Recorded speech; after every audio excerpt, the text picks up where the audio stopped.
Hello and welcome to our review of Veronica Mars. I'm Paul. And I'm Dave.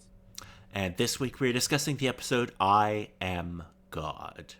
This episode originally aired April 11th, 2006, shifting the date that these episodes aired.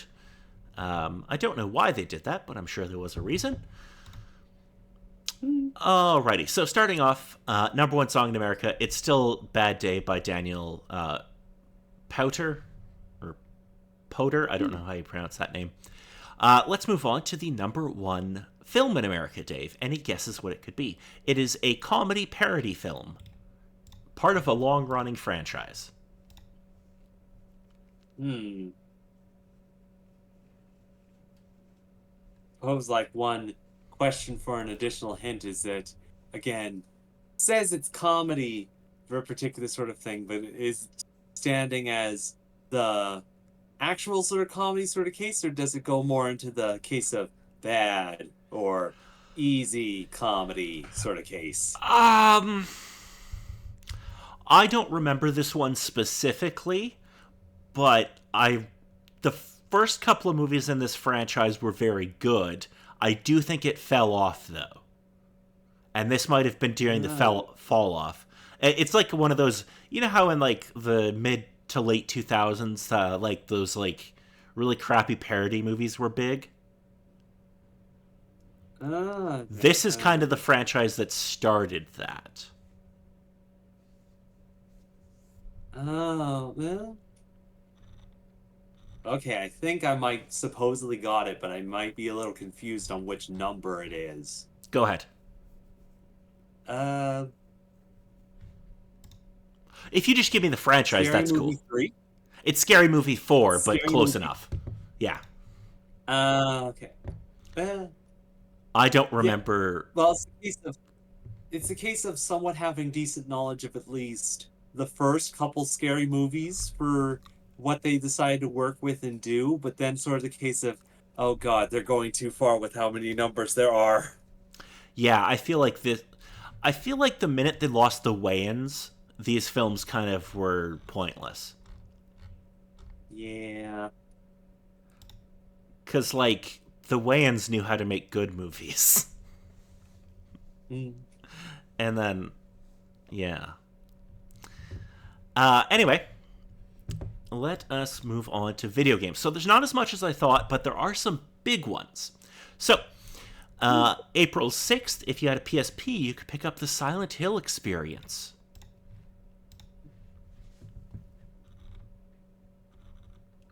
Eh, somewhat tracks. Also, I suppose the case of either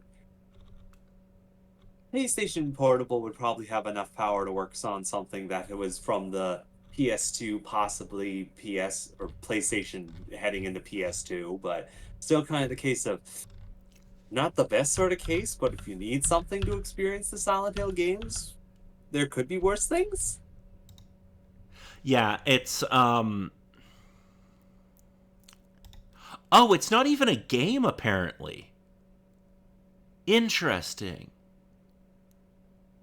So it was designed as a promotional item for the movie, and it contained 6 comics and 20 songs from the first 4 games. Okay, no, that seems to track a little bit more. That's And with super saying that, interesting. yeah, it was kind of the case of, yeah, it was around this time that people were like, wait a minute, there's this crazy horror franchise that's been out for a couple of years that hasn't been made a movie yet? That's crazy. It's not even a game, though. That's ridiculous. Somewhat tracks. There was the case of, I think mostly for the PS2 that from what I can specifically remember, there was a case of them putting specific movies, episodes, and other sorts of things onto discs and whatnot for additional selling purposes. Yeah, they did the UMD stuff. I just didn't know that, like, this is just some comics and some songs from the games, and I'm like, that's lame. Anyway, let us move on to April 11th, where if you had an Xbox 360, you could pick up Battlefield 2 Modern Combat. Supposed yay, though I don't think it really meshed too much until Call of Duty supposedly did it. Yeah, that would have been around the same time, wouldn't it? When was COD 4? When's Call of Duty 4? Call of Duty 4. Oh, it's '07, so it's the next year. Mm. Um, So they stole the idea. exactly. Nobody else had such an idea. Also, on No. April 11th, if you had a PC, you could pick up Condemned Criminal Origins. Yeah, case of definitely seeing this on shelves, but just never picking up since the case of not into horror stuff when I was younger. Yeah, I never played this either. Um, it seems like something I would enjoy, because it's horror and it's to do with serial killers. But yeah, it never clicked with me. April 11th, if you had a PC, PS2, Xbox, or Xbox 360, you could pick up Tomb Raider Legend. Supposed yay, though it was still kind of the case of they had the couple things for the Tomb Raider series, but they were eh, questionable and or trying their hardest for certain sorts of things with it. Yeah. Yeah, I think this was the first time they tried to do like a reboot of Tomb Raider. And, Mm, or maybe it was the second. I don't remember. They've rebooted Tomb Raider so many times. yeah. And finally, there's one other little game that came out this day on April 11th. If you had a GameCube, you could go pick up this little game called Odama. Yeah. Yeah. Because case of around that time, I heard about this game and I heard about the advertising and whatnot for it, and it seemed interesting enough, not exactly my kind of gameplay. And then I actually saw the gameplay and I was like, what the heck are you doing? Yeah, this is one of those games that always interested me, but I never played. Because there was another particular game that came out either the couple of years later or at some other point in time that somewhat relates to this one, but either didn't really mess too much with the idea and whatnot. But essentially, gameplay styling is just you roll a giant ball into armies of Japanese soldiers. Yeah, because this is meant to be like a mix between like a strategy game and pinball, Yeah, yeah. which like is such a like Nintendo idea of like let's take these two like genres that don't work that shouldn't work together and just mash them together and make them work.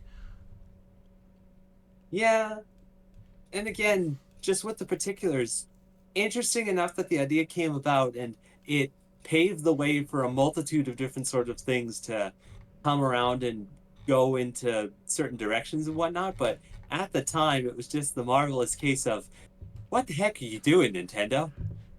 Yeah, yeah. Anyway, so that's about it for major game releases.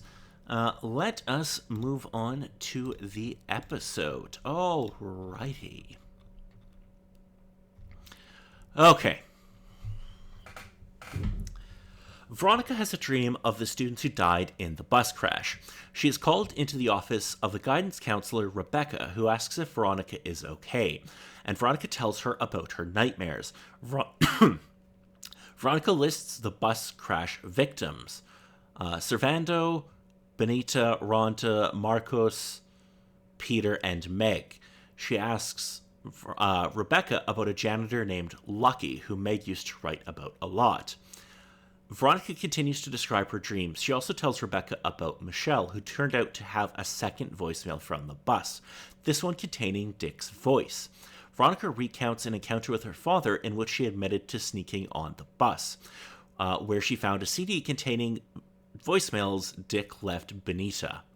She also found graffiti on one of the bus seats containing the words "I am God" and drawings of 9 coffins.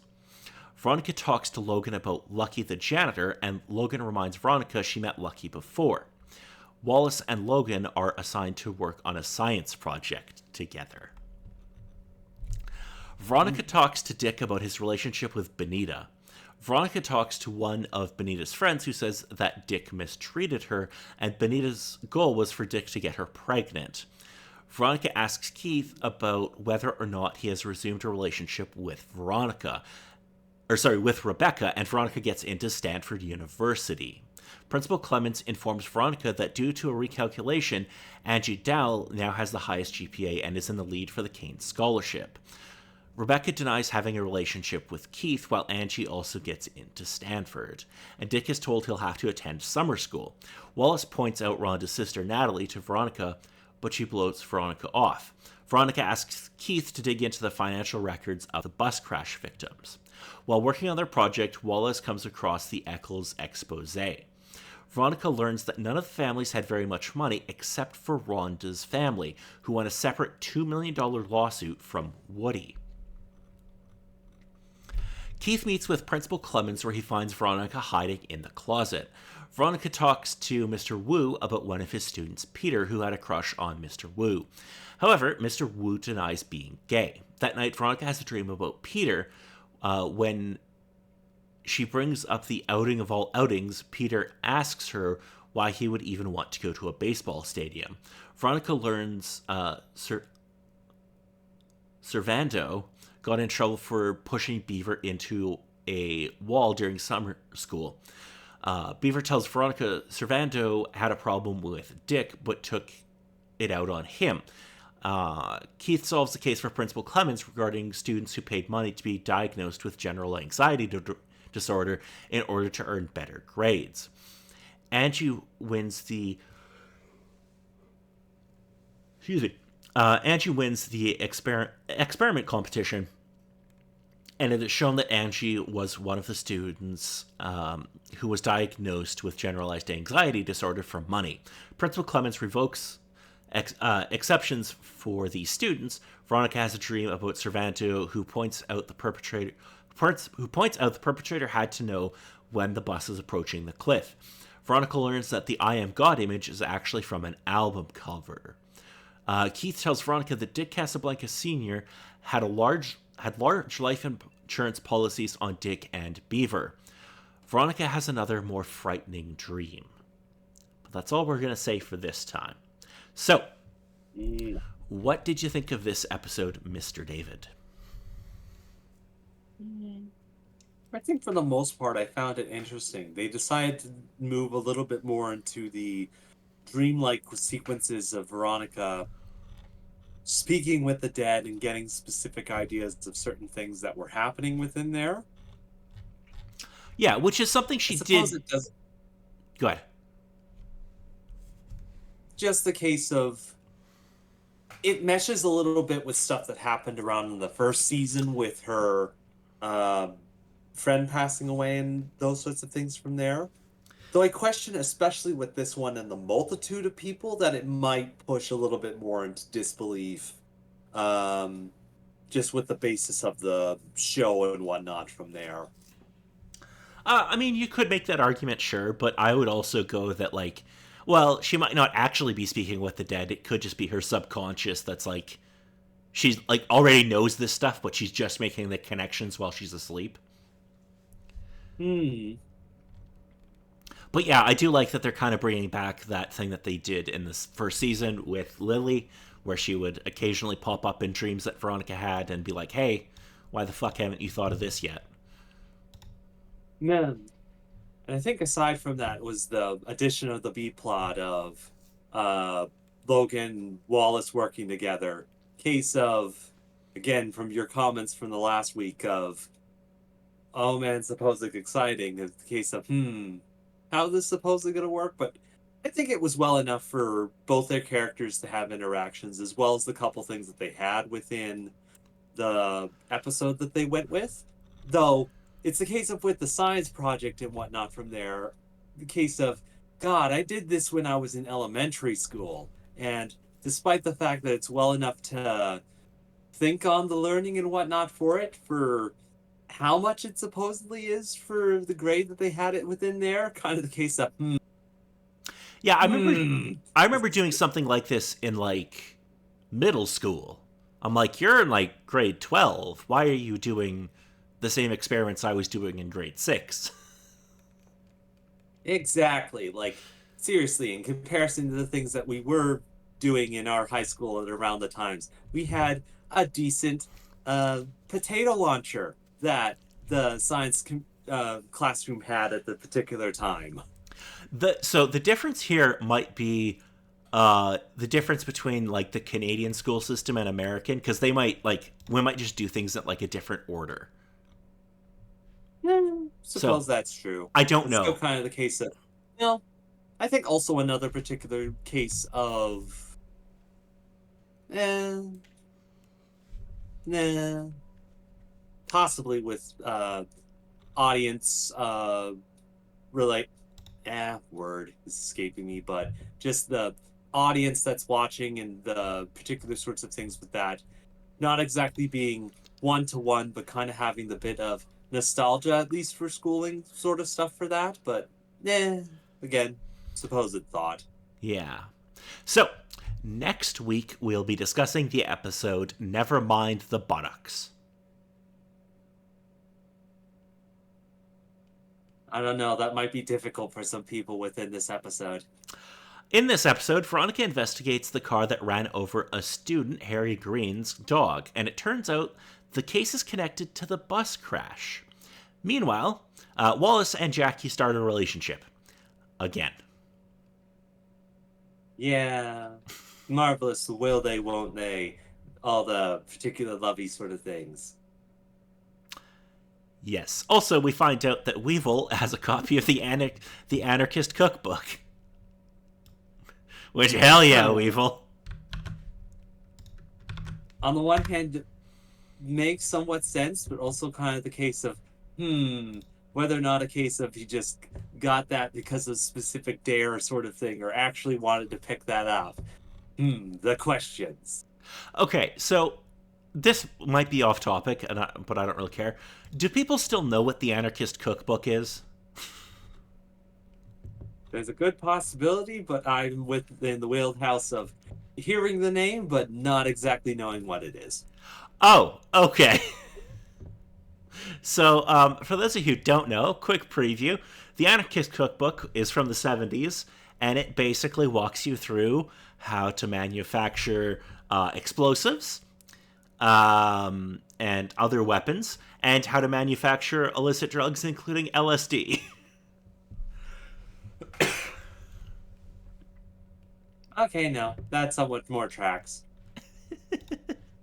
So, hell yeah. Anyway, if there's nothing else, that will be it for this time, and I've been Paul. I've been Dave.